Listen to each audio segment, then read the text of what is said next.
I started Eloisasbbq as a kind of a connecting the dots passion project. Always had barbecue growing up around me. Dad was a big grill guy. Chicken, tri-tip, ribs, kind of the classic California backyard stuff. Great-grandmother was from Uvalde, Texas. She was alive until I was about 11. Had this like open kitchen ethos. Those two things heavily influenced my entry into barbecue. And I really just wanted to connect the dots. Didn't see being connected in the ways I wanted to in San Jose, which is where I was born and raised. Took a trip to Texas as an adult when I was about 27, and I tried a little barbecue when I was at a Quickie Picky down the street from its current location on Cesar Chavez.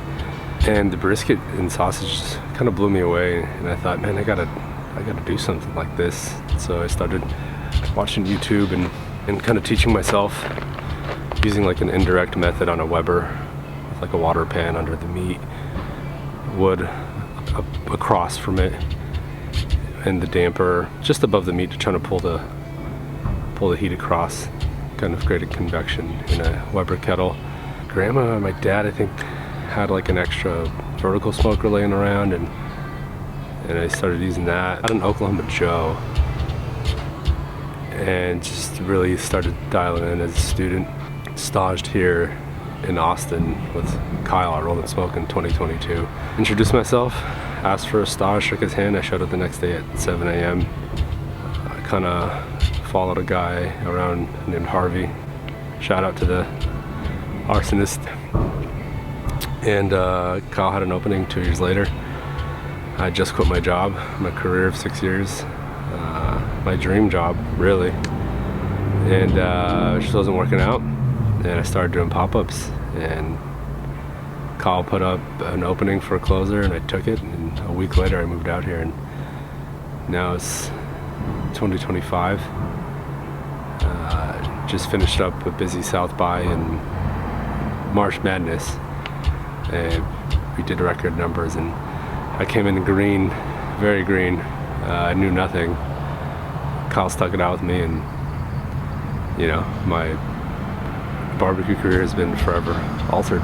I'm a third generation San Jose native, and I really wanted to incorporate flavors I ate growing up. So on my menu I have like a sisig taco, which is like a Filipino staple. It's pork, minced up. Terrence does mine. He's been sticking with me through the whole journey.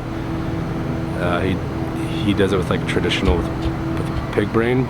If people aren't into that, you know, you could sub mayo for the texture, the moisture.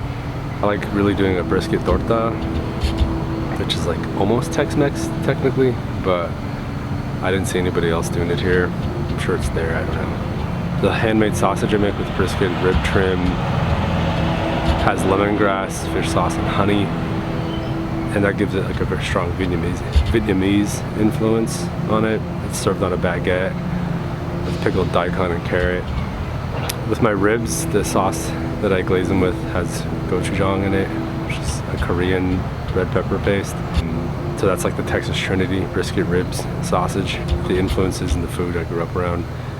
I really want to incorporate some like smoked masala, really anything I can get my mind around that I experienced. There's no limits, just staying in the bounds of traditional Central Texas barbecue. You know, lots of pepper and salt, basic stuff. I don't go super old school, but you know, we're having fun. It's new school barbecue. Looking forward with my business, you know, that idea is ever growing. I'm not really set in stone. It may be a food truck. I'm still just cutting my teeth out here. I do want to look that far ahead. Just saving money and trying to create more revenue streams to invest back in my business. And you know, I want to be just as good of a businessman and an operator as I do a cook. And I'm still learning all that. It's the fun part. I really want to cook in other people's kitchens in other places around the world and bring with me the knowledge I've learned with my time here in Austin and paying respects, you know, to the culture here. Barbecue really is the true Americana cuisine. there's a common trope you hear growing up, like, what's American food? Hot dogs and hamburgers, and it's like, I understand that, but it's barbecue. It's found all over the United States. It's based on the wood that's available and whatever proteins you have available to you, and just using those two and whatever seasoning blend you'd like. You can go sauce, no sauce, mustard base, just depends on what region and what style you're going for. So I want to bring those things around the world, and barbecue's getting huge, you know, and I'm happy to see it's getting its recognition, because it used to be a very like niche thing. Even when I started cooking briskets, like 2018, they were like $1.49 at Costco. Now they're like, you know, they get up to like $5.99 a pound for a prime. Sometimes they don't even have prime. And you know, sourcing your meat is part of the business, and go on for hours about how to run your business more farm to table. You know, that's definitely a goal of mine, and that takes skill, because you need the numbers I'm learning, and you know, it's fun. I'm learning a lot.